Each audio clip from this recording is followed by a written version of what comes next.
you don't have an objective in life, a major overall purpose, you haven't very much personal initiative. And that's one of the most important steps to take, is to find out what it is you want to do. Maybe if you're not sure what you want to do over a lifetime, let's find out what you're going to do this year, the remainder of this year. Let's set our goal not too high perhaps, but and not too far in the distance. If you're in a business or a profession or a job, your definite major purpose certainly could enable you to step up your income from your services, whatever your services may be. And then at the end of the year, you can review your record and reestablish your definite major purpose and step it up to something bigger, maybe to another one-year plan, or maybe to a 5-year plan.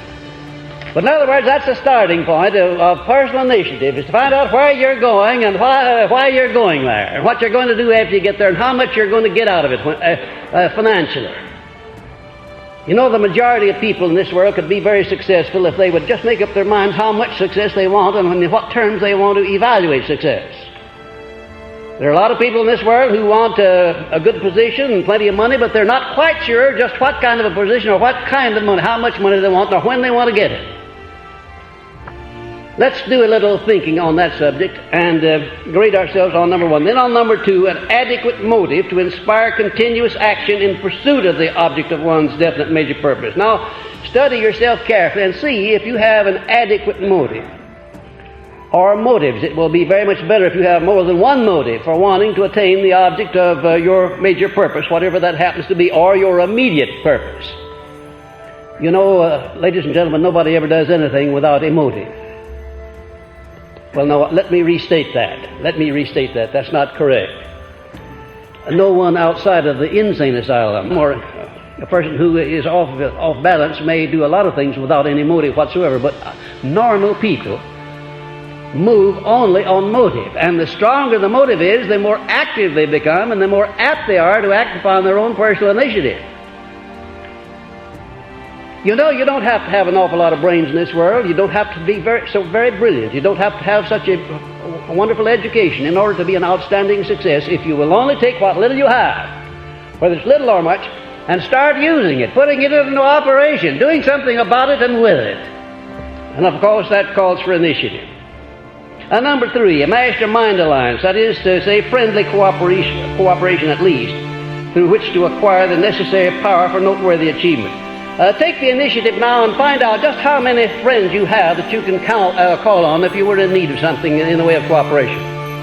Make a list of them. In your notes, make a list of the people that you really and truly could turn to if you needed some favor, if you needed an endorsement, if you needed an introduction, maybe if you needed to make a loan of money. And incidentally, unless you have all the money lying around that you need, the time might come when you need to make a loan. Wouldn't it be very nice to know someone that you could turn to in the case of need and get the money you need? Of course, you can always go to a bank. All you have to do is to give 4-for-1 security, government bonds, and you can get all the money you want.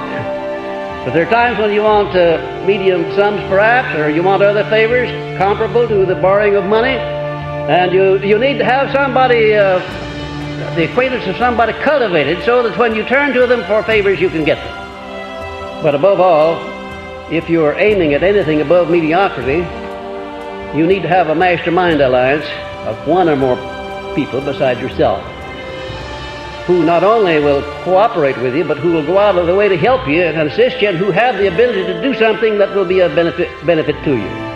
And it's up to you to take the initiative to build those mastermind allies. You know, they don't just come along and join you because you're a good fellow. You have to lay out a plan, you have to have an objective, and you have to find the people suitable to make up your mastermind alliance. And then you have to give them an adequate motive for becoming a mastermind ally of yours. Now, incidentally, I happen to know that the vast majority of people do not have a mastermind alliance with other people. And don't be afraid to grade yourself 0 on this one if you don't have one. But next time you come to grade, don't grade 0. Grade higher than that. And the only way you can grade higher, if you grade 0 now, is to start in and find at least one mastermind ally that you can attach yourself to right now, in the beginning. Number 4, self-reliance in proportion to the nature of your major purpose. find out just exactly how much self-reliance you have.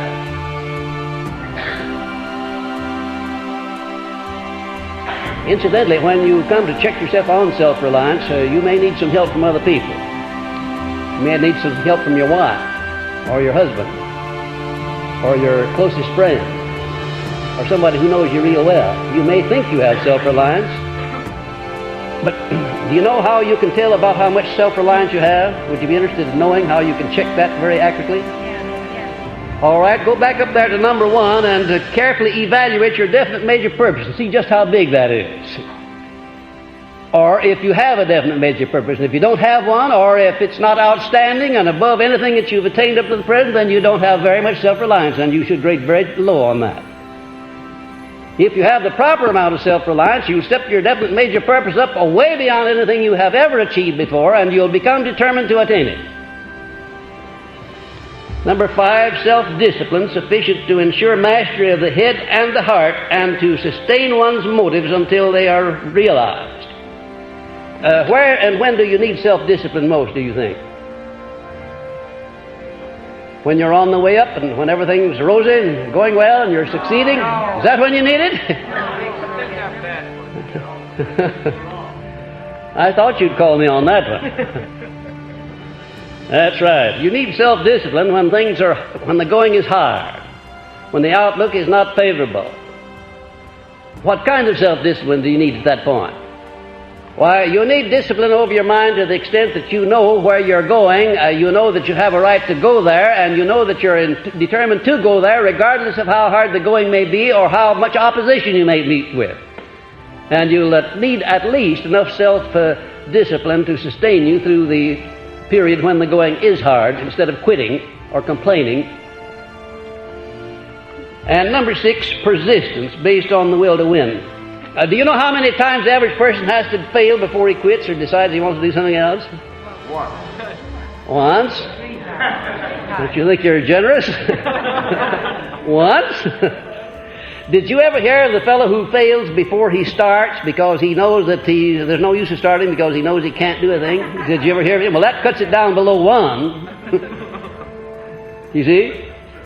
And would you be interested in knowing that the vast majority of people fail before they start? They actually never make a start. They think of things that they might do, but they never do anything about it.